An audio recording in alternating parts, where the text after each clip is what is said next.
Welcome back to T-SAT. నేను మీ Phaneeshwar sir. Indian ఎకానమీకి సంబంధించి పబ్లిక్ ఫైనాన్స్, ప్రభుత్వ విత్తం అన్నటువంటి చాప్టర్ చూస్తున్నాం. ఈ చాప్టర్లో కమోడిటీ ట్రాన్సాక్షన్ ట్యాక్స్ అనేటువంటి ట్యాక్స్ గురించి మనం ఇప్పుడు తెలుసుకుంటున్నాం. అదర్ ట్యాక్సెస్ గురించి డిస్కస్ చేస్తున్నాం. మనం అన్ని రకాలైనటువంటి పన్నుల వ్యవస్థ గురించి చర్చిస్తున్నాం. అందులో భాగంగానే కమోడిటీ ట్రాన్సాక్షన్ ట్యాక్స్ అంటున్నారు. ఈ కమోడిటీ ట్రాన్సాక్షన్ ట్యాక్స్ అనేటువంటి దాన్ని 2004-05 బడ్జెట్లో ప్రకటన చేయడం అనేటువంటిది జరిగింది. ఎప్పటి నుంచి వచ్చిందండి ఇది community tax? So commodity tax మనకు ఎకానమీ వ్యవస్థ కమోడిటీ టు కమోడిటీ అని మనం చెప్పుకున్నాం. క్యాష్ టు కమోడిటీ, కమోడిటీ కండి. మరి ద్రవ్యం నుంచి వస్తువు, వస్తువు నుంచి ద్రవ్యం అని చెప్పుకున్నాం. దానిని ఇక్కడ కమోడిటీ అంటున్నాం. అంటే వస్తువు, దానికి సంబంధించినటువంటి దాని గురించి మనం మాట్లాడుతున్నాం. ఇది ఎప్పుడు 2004-05 సంవత్సరంలో బడ్జెట్లో దీన్ని ప్రవేశపెట్టారు. ఎప్పుడు ఇంట్రడ్యూస్ చేశారు? సో కమోడిటీ ట్రాన్సాక్షన్ ట్యాక్స్ అంటున్నారు. ఈ కమోడిటీ ట్రాన్సాక్షన్ ట్యాక్స్ని 2004 and 2005 బడ్జెట్లో దీన్ని అనౌన్స్ చేయడం అన్నటువంటి జరిగింది, ప్రకటన చేశారు. సో కమోడిటీ ఎక్స్చేంజ్ లావాదేవీలపై 0.01% పన్నును ఇందులో విధిస్తారు. అంటే ఏవైనా వస్తువుల్లో మార్పిడి జరిగినప్పుడు వస్తు మార్పిడిలపై విధించేటువంటి పన్ను అంటారు. అంటే కమోడిటీ ఎక్స్చేంజ్, ట్రాన్సాక్షన్ ఎక్స్చేంజ్, వస్తువులను మార్పు చేస్తే ఆ లావాదేవీలపైన 0.01% పన్నుగా విధిస్తారు. 0.01% పన్నుగా విధిస్తారు. మరి 2009-10 సంవత్సరం వరకు ఇది కంటిన్యూ అయ్యింది. 2009-10 సంవత్సరంలో చూసినట్లయితే ఈ కమోడిటీ ట్యాక్స్ అన్నటువంటిది రద్దు చేయబడింది. ఇది రద్దు చేయబడింది. ఎప్పుడు రద్దు చేయబడింది అయ్యా అంటే 2009-10లో రద్దు చేశారు. అంటే 5 సంవత్సరాలు మాత్రమే ఉంది. 2004-05లో దీన్ని ప్రవేశపెట్టారు. 9-10లో దీన్ని రద్దు చేయడం అన్నటువంటిది జరిగింది. ఇక ఆ తర్వాత చూస్తే 2013-14 బడ్జెట్లో వ్యవసాయేతర ట్రాన్సాక్షన్స్కి సంబంధించి కమోడిటీ ట్రాన్సాక్షన్ మరలా తిరిగి ప్రవేశపెట్టారు. అంటే 2010లో క్లోజ్ చేసిన దాన్ని మళ్ళీ 2013-14లో, అంటే మళ్ళీ ఒక 3 సంవత్సరాల తర్వాత ప్రభుత్వం వారు ఏం చేశారయ్యా అంటే దీన్ని బడ్జెట్లో వ్యవసాయేతర, అంటే అగ్రికల్చర్ తప్ప, నాన్ అగ్రికల్చర్ అంటారు. వ్యవసాయం కాకుండా, వ్యవసాయేతర అంటే వ్యవసాయం కాకుండా వేరే అని అర్థం అండి. సో దాన్ని MCX చెప్తున్నారు, మల్టీ కమోడిటీ ట్రాన్సాక్షన్ ట్యాక్స్ అంటారు. సో ఇది వ్యవసాయేతర అంటే వ్యవసాయానికి కాకుండా మిగతా వాటికే తీసుకుంటున్నారు. సో ఏం చెప్తున్నారయ్యా అంటే multi commodity tax, multi commodity transaction tax అంటున్నారు. ఈ మల్టీ కమోడిటీ ట్రాన్సాక్షన్ ట్యాక్స్లపై సో కమోడిటీ ట్రాన్సాక్షన్ మరలా తిరిగి ప్రవేశపెట్టడం అన్నటువంటిది జరిగింది. ఏ సంవత్సరము? 2013-14లో దీన్ని తిరిగి ప్రవేశపెట్టడం అన్నటువంటిది జరిగింది. ఇక 4వది పోల్ ట్యాక్స్. ఈ పోల్ ట్యాక్స్ గురించి మీరు బాగా చదివింటారండి. పోల్ ట్యాక్స్ అంటే ఏంటంటే సంపద, ఆదాయంతో సంబంధం లేకుండా సమాజంలో అన్ని రకాల వర్గాలపై విధించేటువంటి పన్ను. ఇందులో సంపదకేం ప్రయారిటీ ఉండదు, సంబంధం ఉండదు. ఆదాయానికి కూడా ఎలా సంబంధము ఉండదు. కానీ సమాజంలో అన్ని వర్గాల ప్రజలపైన విధించేటువంటి పన్ను. సో ఈ పోల్ ట్యాక్స్గా మనం చెప్తున్నాం. సో సమాజంలో అన్ని వర్గాలపై విధించబడినటువంటి పన్ను. ఇక టోబిన్ ట్యాక్స్ అంటున్నారు. యాక్చువల్గా వీరు నోబెల్ గ్రహీత. ఎవరయ్యా అంటే టోబిన్ అనేటువంటి వారు. సో నోబెల్ గ్రహీత అయినటువంటి టోబిన్, వీరి సూచన ప్రకారం ఈ పన్నును అంతర్జాతీయ లావాదేవీలన్నింటిపైన విధిస్తే ఆ దేశానికి పన్ను ఆదాయం పెరుగుతుందని ఈయన సూచించారు. సో ఈయన సూచన ప్రకారం అంటే వీరు ప్రఖ్యాత ఆర్థికవేత్త టోబిన్ గారు. వీరికి నోబెల్ బహుమతి కూడా వచ్చింది. మరి వీరు సూచన చేశారు. ఏం సూచన చేశారయ్యా అంటే అంతర్జాతీయ లావాదేవీలన్నింటిపైన, అంటే ఆల్ ఇంటర్నేషనల్ ట్రాన్సాక్షన్స్ పైన ట్యాక్స్ ఇంపోజ్ చేయండి. అలా ట్యాక్స్ ఇంపోజ్ చేస్తే మనకు ఆదాయం వస్తుంది, ఆయా దేశాలకు ఆదాయం వస్తుంది. అంతర్జాతీయ లావాదేవీలన్నింటిపైన విధిస్తే ఆ దేశానికి పన్ను ఆదాయం పెరుగుతుందని వారు సూచన చేశారు. ఎవరు? టోబిన్ గారు. ఆయన సూచనను అనుసరించి ఈ ట్యాక్స్ పేరు కూడా ఆయన పేరు మీదనే ఉంది. దీన్ని మనం టోబిన్ ట్యాక్స్ అని పిలుస్తున్నాము. ఉదాహరణకు ఏకపక్ష బదిలీలపై ఈ పన్ను విధిస్తారండి. అంటే ఒకే విధమైన ట్రాన్సాక్షన్స్ జరిగినాయంటే దానిపైన టోబిన్ ట్యాక్స్ అన్నటువంటి దాన్ని విధించడం జరుగుతుంది. ఇకపోతే సెక్యూరిటీ ట్రాన్సాక్షన్ ట్యాక్స్ అనేటువంటిది ఉంది. దాన్ని మనం STTగా పిలుస్తున్నాము. సెక్యూరిటీస్ ట్రాన్సాక్షన్ ట్యాక్స్ అని పిలుస్తున్నాము. దీనిని 2004లో ప్రవేశపెట్టడం అన్నటువంటి జరుగుతుంది. ఇది ఎప్పుడు తీసుకొచ్చారయ్యా అంటే 2004లో తీసుకురావడం అన్నటువంటి జరుగుతుంది. STT సెక్యూరిటీ ట్రాన్సాక్షన్ ట్యాక్స్ దీన్ని 2004లో తీసుకురావడం అన్నటువంటిది జరిగింది. ఇది ఏం చేస్తుందయ్యా అంటే సెక్యూరిటీ లావాదేవీల పైన ట్యాక్స్ విధించబడుతుంది. సెక్యూరిటీ లావాదేవీలు ఏవైతే ఉన్నాయో ఆ సెక్యూరిటీ లావాదేవీల మీద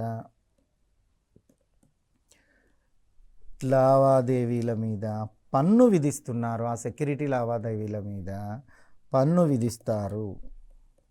ఆ సెక్యూరిటీ లావాదేవీల మీద పన్ను విధించడం అన్నటువంటిది జరిగింది. సో దీన్నే మనం ఏం చెప్తున్నామయ్యా అంటే సెక్యూరిటీ లావాదేవీల పైన విధించేటువంటి పన్నుగా చెప్తున్నాం. ఇక CST is very very important. So ఇది పరీక్షకు మనం ఎక్స్పెక్ట్ చేయదగిన క్వశ్చన్ అండి. సెంట్రల్ సేల్స్ ట్యాక్స్ అంటున్నారు. Central sales tax. ఈ సెంట్రల్ సేల్స్ ట్యాక్స్ని CSTగా మనం పిలుస్తూ ఉన్నాం. సో దీనిని ఎప్పుడు ప్రవేశపెట్టారయ్యా అంటే 1950లోనే ప్రవేశపెట్టడం అన్నటువంటిది జరిగింది.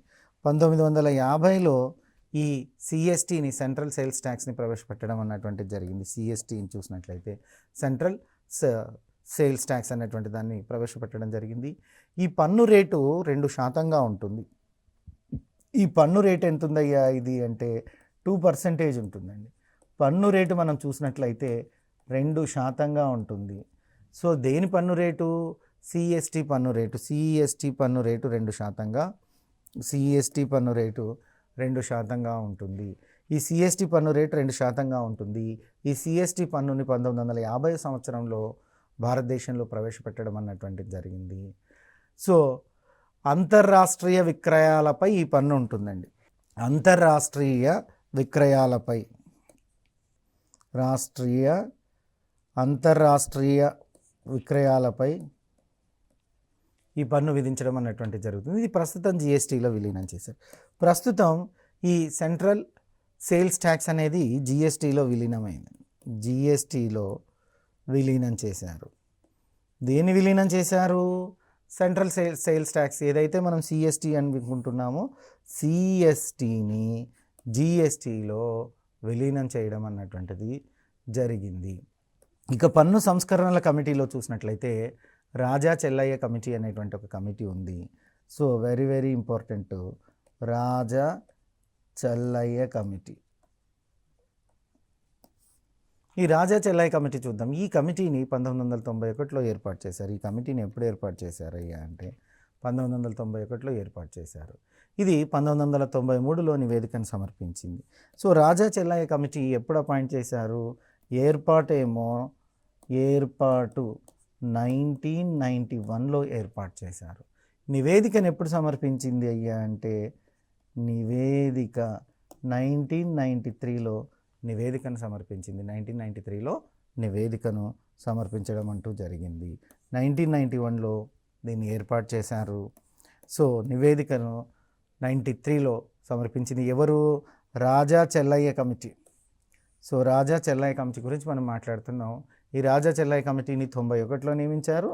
నివేదికను 93లో సమర్పించడం అంటూ జరిగింది. ఈ కమిటీ తన నివేదికలో 2 అంశాలను ప్రతిపాదించింది. ఏ కమిటీ? రాజా చెల్లయ్య కమిటీ. రాజా చెల్లయ్య కమిటీ ఏం చేసిందయ్యా అంటే 2 అంశాలను ఈ కమిటీ తన నివేదికలో 2 అంశాలను ప్రతిపాదించింది. 2 అంశాలను ప్రతిపాదించడం అన్నటువంటి జరిగింది. ప్రస్తుతం ఉన్న పన్ను లోపాలను తొలగించడం. సో ఆ 2 ప్రతిపాదనల్లో చూసినట్లయితే మొదటిది ఏంటంటే ప్రస్తుతం ఉన్న పన్ను లోపాలను తొలగించడం. ప్రస్తుతం ఉన్నటువంటి పన్ను లోపాలను తొలగించడం. అదేవిధంగా ఆదాయం పెంచే మార్గంలో మరింత ఉత్పాదకతను పెంచడం. సో అదేవిధంగా ఆదాయం పెంచేటువంటి మార్గంలో మరింత ఉత్పాదకతను పెంచడం అన్నటువంటిది జరుగుతుంది. సో ఈ కమిటీ తన నివేదికలో, రాజా చెల్లయ్య కమిటీ తన రిపోర్ట్ సబ్మిట్ చేస్తూ 2 అంశాలకును ప్రపోజ్ చేసింది, 2 అంశాలను ప్రతిపాదించింది. ఆ 2 అంశాలు ఏంటయ్యా అంటే, ప్రస్తుతం ఉన్న పన్ను లోపాలను తొలగించడం. అంటే ప్రస్తుతం అంటే ఇది 1991లో వేశారు, 1993లో నివేదిక ఇచ్చింది. ఇది ఏర్పాటు, ఇది నివేదిక. కాబట్టి ఈ రోజు కంటే 1991 నాటికి ఉండేటువంటి పన్నులలో లోపాలను తొలగించడం అన్నటువంటిది ప్రధాన సిఫార్సు, మేజర్ అడ్వైస్. ఆ తర్వాత చూసినట్లయితే ఆదాయం పెంచే మార్గంలో మరింత ఉత్పాదకతను పెంచడం, ఆదాయం పెంచేటువంటి మార్గంలో మరింత ఉత్పాదకతను పెంచడం అన్నటువంటిది ఉంది. ఇక తర్వాత చూస్తే సిఫార్సులను గురించి మనం 1 by 1 రాజా చెల్లయ్య కమిటీ సిఫార్సులను చూద్దాం. రాజా చెల్లయ్య కమిటీ సిఫార్సులు. సో రాజా చెల్లయ్య కమిటీ సిఫార్సులు చూసినట్లయితే, పన్నులు సాధారణంగా మరియు సాధ్యమయ్యేలాగా విధించాలి.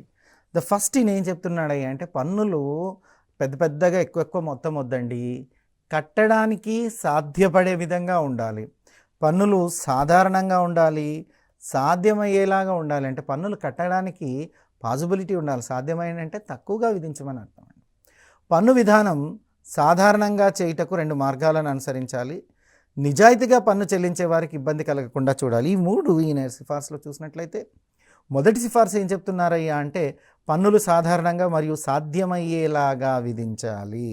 సో రెండవది, ఇది ఫస్ట్ వన్, పన్నులు సాధారణంగా ఉండాలంట, అదేవిధంగా సాధ్యమయ్యేలా విధించాలంట. ఇక మూడోది చూసినట్లయితే, పన్ను విధానం సాధారణంగా చేయుటకు 2 మార్గాలు ఉన్నాయి. పన్ను విధానం సాధారణం చేయుటకు 2 మార్గాలను అనుసరించాలి. ఇక మూడోది చూసినట్లయితే, నిజాయితీగా పన్ను చెల్లించే వారికి ఇబ్బంది కలగకుండా చూడాలి. నిజాయితీగా పన్ను చెల్లించే వారికి ఇబ్బంది కలగకుండా చూడడం అన్నటువంటిది తర్వాతి అంశం. తక్కువ పన్ను రేట్లను విధించాలి. అదేవిధంగా పన్ను ఎగవేతలు తగ్గుతాయి. ఎప్పుడైతే పన్ను రేటు తగ్గుతుంది, వెరీ వెరీ వెరీ ఇంపార్టెంట్. 30%, 40% పన్ను వేయడం ఎందుకండి? పన్ను తక్కువ వేస్తే కడతారు, ఎక్కువ పన్ను కట్టాలంటే వారికి కూడా బాధ అవుతుంది. కాబట్టి తక్కువ పన్ను రేట్లను విధించండి. దీనివల్ల పన్ను ఎగవేతలు తగ్గుతాయి. అంటే పన్ను ఎగవేసే వాళ్ళ సంఖ్య తగ్గుతుంది, ప్రభుత్వానికి ఎక్కువగా పన్నులు కడతారు, తద్వారా ప్రభుత్వానికి ఆదాయం వస్తుంది అన్నటువంటిది రాజా చెల్లయ్య గారి అభిప్రాయం. రాజా చెల్లయ్య గారు ఏం చెప్తున్నారు? తక్కువ పన్ను రేట్లు విధించండి అని చెప్తున్నారు. సో రాజా చెల్లయ్య కమిటీ నివేదికలు చూస్తున్నాం. ఈ రాజా చెల్లయ్య కమిటీ సిఫార్సు మనం చూస్తున్నాం. తక్కువ పన్ను రేట్లను విధించాలి, దీనివల్ల పన్ను ఎగవేతలు తగ్గుతాయి. సో రెండోది చూసినట్లయితే, ద్వంద్వ పన్ను విధానాన్ని తొలగించాలి. ద్వంద్వ పన్ను విధానాన్ని తొలగించాలి అంటే, సో దీనివలన పరిశ్రమల అభివృద్ధి జరుగుతుంది. సో 2 విధాలుగా 2 పన్నులు వేస్తున్నారు, ద్వంద్వ పన్ను విధానాన్ని అనుసరిస్తున్నారు. ఈ ద్వంద్వ అంటే 2 అండి, ద్వంద్వ అంటే 2 పన్నుల విధానాన్ని అనుసరిస్తున్నారు. ఈ 2 పన్నుల విధానాన్ని తొలగించండి, దీనివల్ల పరిశ్రమల అభివృద్ధి జరుగుతుంది అని చెప్పారు అని రాజా చెల్లయ్య గారి సూచనలు. ఇక తర్వాత చూసినట్లయితే, విదేశీ కంపెనీల మధ్య పన్ను రేట్లలో వ్యత్యాసాలను తగ్గించాలి. ఈ పన్ను రేట్లలో చూసినట్లయితే, దేశీయ కంపెనీలకు ఒక విధంగా పన్నులు ఉన్నాయి, విదేశీ కంపెనీలకు ఒక విధంగా పన్నులు ఉన్నాయి. ఈ పన్ను రేట్లలో ఉండేటువంటి వ్యత్యాసం, డిఫరెన్స్ ఏదైతే ఉందో ఆ డిఫరెన్స్ని తగ్గించండి అంటున్నారు. ఆ డిఫరెన్స్ని తగ్గించండి. సో సర్చార్జ్, ఫస్ట్ వన్ సర్చార్జీ మొదలైన వాటిని కలిపి గరిష్టంగా 40% కంటే పెరగవద్దు. వీలైతే సర్చార్జీలను తొలగించండి. సో టోటల్గా సర్చార్జెస్లతో కలుపుకొని కూడా 40% కంటే పన్ను పెరగొద్దు. గరిష్టంగా అంటే మ్యాక్సిమం 40% పెరగకుండా, అంతకన్నా పెరగకుండా చూడండి. సో సర్చార్జీలు కానీ మొదలగిన వాటిని గరిష్టంగా కలిపి 40% కంటే ఎక్కువగా పెరగకూడదు అనేటువంటిది వీళ్ళు. సో వీలైనంత వరకు ఆ ఛార్జీలను తొలగించమనే చెప్తున్నారు. ఇక రెండోది, విదేశీ కంపెనీల పైన గరిష్టంగా 50% వరకు పన్ను విధించవచ్చు. విదేశీ కంపెనీల మీద అయితే 50% విధించండి, నష్టం ఏం లేదు. కానీ దేశీయ కంపెనీల మీద విధించకండి. విదేశీ కంపెనీల్లో 50% పన్ను విధించవచ్చు. విదేశీ కంపెనీలలో ఎంత పన్ను విధించవచ్చయ్యా అంటే 50% పన్నును విధించవచ్చు. ఇక ఆ తర్వాత చూసినట్లయితే దేశీయ విదేశీయ కంపెనీల మధ్య పన్ను వ్యత్యాసము 7.5 నుంచి 10% వరకు ఉండాలి. ఈ రెండు కంపెనీల మధ్య ఏ రెండు కంపెనీలు అంటే దేశీయ కంపెనీ మరి అదేవిధంగా విదేశీయ కంపెనీ, ఈ రెండిటి మధ్యలో దేశీయ విదేశీయ కంపెనీల మధ్య చూసినట్లయితే పన్ను వ్యత్యాసం అంట ఎంత ఉండాలంట, పన్ను వ్యత్యాసం చెప్తున్నారు. ఈ పన్ను వ్యత్యాసం చూసినట్లయితే 7.5% నుండి 10% వరకు ఉండాలి. 7.5% నుంచి 10% వరకు పన్ను వ్యత్యాసం ఉండాలన్నటువంటి దాని గురించి ఇక్కడ మనకు డిస్కషన్ చేయడం అన్నటువంటిది జరుగుతుంది. దేశీయ విదేశీయ కంపెనీల మధ్య పన్ను వ్యత్యాసము 7.5% నుంచి 7.5% నుంచి ఎంతవరకు ఉండాలంటయ్యా? 7.5% నుంచి 10% మధ్య ఉండాలి. మూలధన రాబడి పన్ను హేతుబద్ధీకరణ చేయాలి. మూలధన రాబడి పన్నును హేతుబద్ధీకరణ చేయాలి. ఉత్పాదకత మరియు అనుత్పాదకత సంపదను వేరు చేయాలంటే productivity income, non productivity income అంటారు. ఉత్పాదకత వ్యయాన్ని, ఉత్పాదకత రాబడిని, ఉత్పాదకత మరియు అనుత్పాదక సంపదను వేరువేరు చేయండి. ఉత్పాదక సంపద వేరు, అనుత్పాదక సంపదను వేరువేరుగా చేయండి. వీటి ఆధారంగానే పన్నును విధించండి. వీటి ఆధారంగానే పన్నును విధించండి అని చెప్తున్నారు. వీటి ఆధారంగానే పన్నును విధించమని చెప్పడం అన్నటువంటిది జరుగుతుంది. ఇది దానికి రాజా చెల్ల ఇచ్చినటువంటి సూచనలు. ఇక ఉత్పాదకత అయినటువంటి షేర్స్ కానీ, సెక్యూరిటీల విషయం కానీ, షేర్స్, సెక్యూరిటీలు,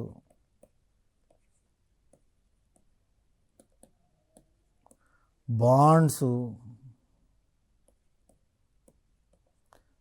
వీటిపై పన్ను తొలగించాలని సూచిస్తున్నారు.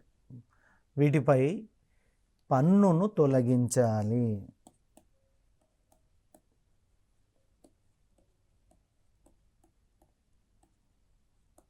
వేటిపై పన్నును తొలగించాలి? షేర్లపై కానీ, సెక్యూరిటీలపైన, షేర్లపైన, సెక్యూరిటీలపైన, బాండ్స్ పైన వచ్చేటువంటి పన్నును తొలగించడం అన్నటువంటిది జరుగుతుంది. షేర్స్ పైన, సెక్యూరిటీస్ పైన, బాండ్స్ పైన వచ్చేటువంటి పన్నులను తొలగించాలని, తద్వారా ఉత్పాదకత వస్తువులు లేదా సంపద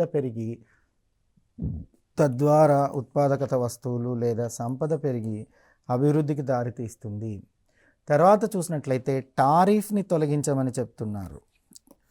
టారిఫ్స్ని తొలగించమని కూడా రాజా చెల్లయ్య తన సూచనలో తెలియజేయడం అన్నటువంటిది ఉంది. టారిఫ్ని తొలగించండి అని. ఇకపోతే కస్టమ్స్ డ్యూటీ విషయంలో క్రింది 3 అంశాలను అనుసరించాలి.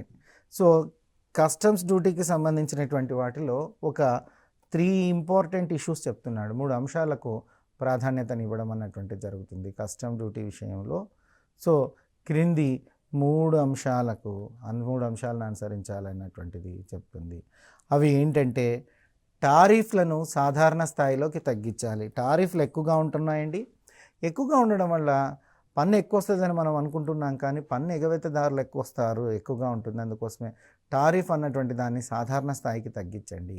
టారిఫ్ రేట్లతో తగ్గింపు చేయండి. టారిఫ్ రేట్లలో రేట్లలో తగ్గింపు చేయండి. తర్వాత చూస్తే అంతిమ వినియోగదారులకు లేదా చివరగా ఉపయోగించే వారికి మినహాయింపులు ఇవ్వండి.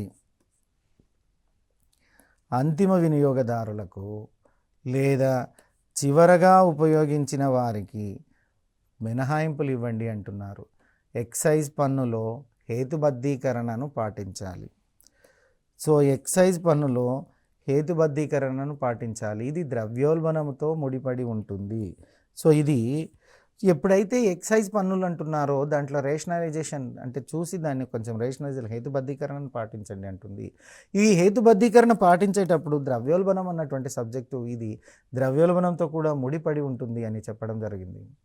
మరి ఈ రాజా చెల్లయ్యలోని అతి ముఖ్యమైనటువంటి సిఫార్సులను చూసినట్లయితే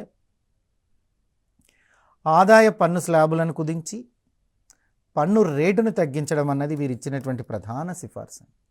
వీరిచ్చిన ప్రధాన సిఫార్సు ఏంటంటే పన్ను స్లాబులను కుదించమని, పన్ను స్లాబులను తగ్గించండి, పన్ను రేటును తగ్గించండి, పన్ను స్లాబులను తగ్గించండి.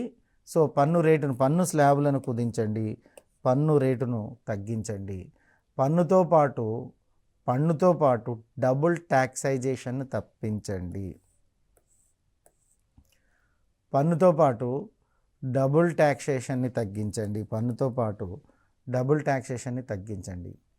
సంపద పన్ను, ఎక్సైజ్ సుంకం, క్యాపిటల్ గెయిన్స్ పన్నుల హేతుబద్ధీకరించండి. పన్నులను హేతుబద్ధీకరించండి. ఏ పన్నులను హేతుబద్ధీకరించమని చెప్తున్నాడయ్యా అంటే వెల్త్ ట్యాక్స్, సంపద పన్ను, దీన్ని కూడా హేతుబద్ధీకరించాల్సినటువంటి అవసరం ఉంది. దీన్ని సంపద పన్నును హేతుబద్ధీకరించండి. అదేవిధంగా ఎక్సైజ్ సుంకం ఏదైతే ఉందో, ఆ ఎక్సైజ్ సుంకమును సో హేతుబద్ధీకరించండి. అదేవిధంగా క్యాపిటల్ గెయిన్స్ ఈ పన్నులలో హేతుబద్ధీకరణ చేయండి ఇలాంటి పన్నులకి అని రాజా చెల్లయ్య తన నివేదికలో చెప్తున్నాడు. ఇకపోతే కస్టమ్స్ సుంకాన్ని తగ్గించండి. కస్టమ్స్ డ్యూటీని తగ్గించడం, చిన్న వ్యాపారులపైన పన్ను విధించే వసూలు చేయటం. సో కస్టమ్స్ డ్యూటీని తగ్గించాలంటే చిన్న వ్యాపారులపైన పన్నును విధించండి, వసూలు చేయండి. చిన్న వ్యాపారులను మనం వదిలిపెడుతున్నామని చెప్పారంట అని. సో చిన్న వ్యాపారులపైన పన్ను విధించి వసూలు చేయమని రాజా చెల్లయ్య కమిషన్ సూచిస్తుంది. ఇక తర్వాత చూసినట్లయితే కార్పొరేషన్ పన్నును సులభతరం చేయటం అన్నటువంటిది. ఈ కార్పొరేషన్ పన్ను ఏదైతే ఉందో దాన్ని సులభతరం చేయమని రాజా చెల్లయ్య కమిటీ చెప్పడం అన్నటువంటిది జరుగుతుంది. రాజా చెల్లయ్య తన నివేదికలో ముఖ్యమైనటువంటి సిఫార్సులను మనం ఒకసారి చూసినట్లయితే ఆదాయ పన్ను స్లాబ్ను కుదించటం, పన్ను రేట్లను తగ్గించటం, పన్నుతో పాటు డబుల్ ట్యాక్సైజేషన్ని తప్పించడం, సంపద పన్ను, ఎక్సైజ్ సుంకము, క్యాపిటల్ గెయిన్స్ పన్నులను హేతుబద్ధీకరించడము ఇవన్నీ చేయండి. అదేవిధంగా కస్టమ్ సుంకాన్ని తగ్గించి చిన్న వ్యాపారులపై పన్ను విధించడం, వసూలు చేయడం, కార్పొరేషన్ పన్నును సులభతరం చేయడం వంటి అంశాలను చేయండి. ఇక ఆయన నివేదికలను అనుసరించి ప్రభుత్వం ఏం చేసింది, మరి వారిచ్చిన సూచనలన్నింటినీ కూడా ప్రభుత్వం ఇంప్లిమెంట్ చేసిందా లేదా, అసలు ప్రభుత్వం తీసుకున్న చర్యలు ఏంటి అన్నటువంటి అంశాన్ని మనం చూద్దాం. మనం చూసినట్లయితే ఆదాయ పన్నును పునర్వ్యవస్థీకరణ చేసింది. గవర్నమెంట్ ఏం చేసిందయ్యా అంటే ఆదాయ పన్ను విషయానికి వస్తే ఈ ఆదాయ పన్ను ఏదైతే ఉందో ఈ ఆదాయ పన్నుని పునర్వ్యవస్థీకరణ చేసింది. ఆదాయ పన్నుని పునర్వ్యవస్థీకరణ చేసింది.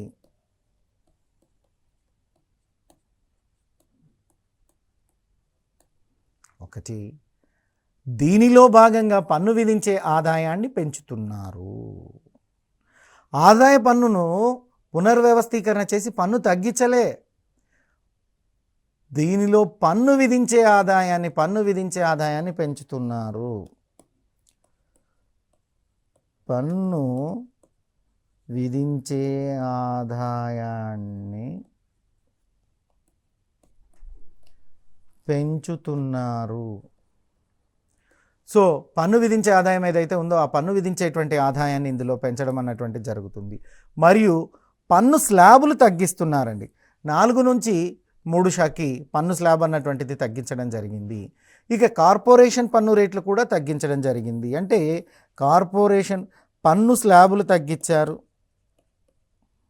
పన్ను స్లాబులు ఏవైతే ఉన్నాయో ఆ పన్ను స్లాబులను తగ్గించారు. ఎంతకు తగ్గించారు?